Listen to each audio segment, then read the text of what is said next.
All right, so you're diving headfirst into the job market. Yeah, it's a jungle out there. It really is. Hmm. And your resume, well, that's your survival guide. It's your first impression, and you know what they say about They those. only get one shot, right? You got it. And we're talking seconds, not minutes, for someone to decide if they're interested. 6 seconds is the magic number, right?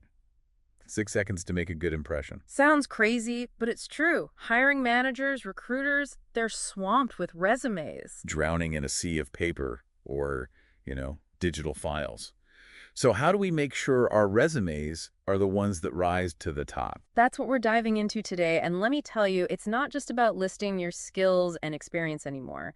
You've got these things called applicant tracking systems, ATS for short. Oh, yes, the robots. Exactly. And they can be even tougher than human critics, so we need to make sure our resumes are speaking their language and grabbing a human's attention. A double whammy. So where do we even begin? First things first, ditch the generic templates.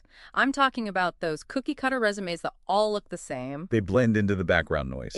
Exactly. Your resume needs to be unique, like you. It's got to showcase your individual story and what makes you stand out. Like a personal marketing brochure. Exactly. Think of it that way. You're selling your skills and experience. I love that analogy. So how do we make it eye-catching for the humans and, robot-friendly at the same time? It's a balancing act, but it's totally doable. On the human side, you need strong language, clear formatting. No walls of text. Definitely not. Bullet points are your best friend. And don't forget about strong verbs. Instead of saying assisted with, say spearheaded or managed, see the difference. Oh, absolutely. It's like night and day. Right. And when it comes to the ATS, think keywords. Ah, yes. The secret code to getting past the robots. Exactly. Before you even start writing, dissect the job description. What are the specific skills and experience they're looking for? Sprinkle those keywords throughout your resume naturally. Don't just stuff them in there and make it flow. So we're talking tailoring our resume for each job, not just blasting out the same one to 100 different companies. You got it. It takes a little extra time, but trust me, it's worth it. It shows you're genuinely interested, not just mass applying to anything and everything. Exactly. You're showing them you've actually read the job description and you've put thought into how your skills and experience align with what they're looking for. It's like, when you meet someone for the first time and they remember something you told them, it makes you feel seen and heard. 100%. It's all about making a connection. So we've ditched the templates, we're using power verbs, we're speaking robot language. What's next on our resume revamp checklist? Let's talk about the essential sections. Those got to be rock solid, even with all the fancy keywords and formatting. Back to basics. Kinda, yeah. First up, contact info. Seems obvious, right? Super obvious. Name, phone number, email. Exactly. But you'd be surprised how many people trip up on this one. Party Animal 2002 might not scream professional to a hiring manager. Definitely not. So yeah, double check everything. Make sure your email address is professional, phone number's up to date, and Or LinkedIn profiles. you got it. Make sure those are polished and current too. It's like showing up for an interview in sweats. Not the best look. exactly. First impressions matter. Okay, so contact info check. What about education? For most of us, that's pretty straightforward. Yeah, for sure. Just list your degrees, your majors, any relevant minors, certifications, the schools you went to, all that jazz. What about GPA? If I've got a killer GPA, I can flaunt it. But if it's not my best feature, Don't sweat it. Highlight those skills and experiences instead. Remember, it's all about showcasing what you bring to the table. all right, makes sense. Now for the main event, work experience. This is where we really get to shine, right? Absolutely. This is your time to strut your stuff, but, and this is important, you're not just listing out your old job duties. Are not robots. Right. Tell a story. Show them the impact you made. Think of each bullet point as like a mini success story. I love that mini success stories. How do we make those pop? Start with strong action verbs. Ditch the passive voice. Instead of responsible for, say, managed or led, Oh, I see, yeah. and quantify your accomplishments whenever you can.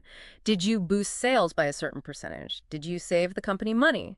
Numbers grab attention. Show, don't tell. Okay, got it. Strong verbs, quantifiable results. Now, what about those other sections you see on some resumes, like skills or projects? Are those always necessary? Think of those as your secret weapons. Use them strategically to highlight your unique strengths. I like the sound of that. For example, a skills section can be huge for getting past those ATS systems, especially if you load it up with those juicy keywords we talked about. So if I'm applying for a graphic design job, I'd list software like Adobe Creative Suite. Bingo!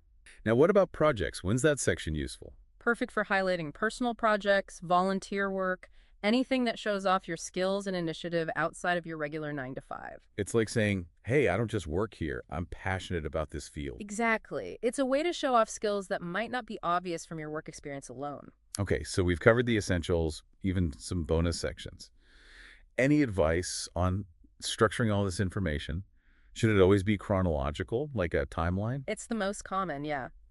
But don't be afraid to get creative. You can lead with a summary of qualifications or a professional highlights section. So like a little sneak peek of the most impressive stuff. Exactly. Grab their attention right off the bat. Love it. So we're not just building a resume, we're curating an experience, tailoring it to each opportunity. This is great. Okay, before we let our listeners go off into the resume writing wild, We got to talk about the finishing touches. right, the things that can make or break a first impression. I'm talking about proofreading. Oh, man. Proofreading. I know.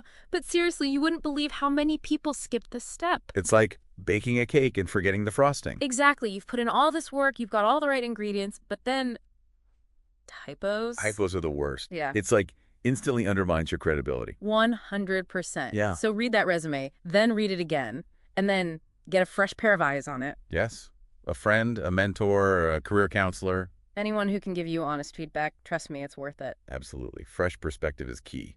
Okay, any final words of wisdom for our listeners before we wrap up our resume deep dive? Remember this. Your resume, it's not just a piece of paper or a document or whatever. It's your story, right? Exactly. It's your chance to show the world what you're made of. Your skills, your experience, your passions. Let them shine through. And don't be afraid to be yourself. Okay, that's a wrap on our Resume Rescue Deep Dive. We hope this helps you land that dream job. Until next time, happy job hunting.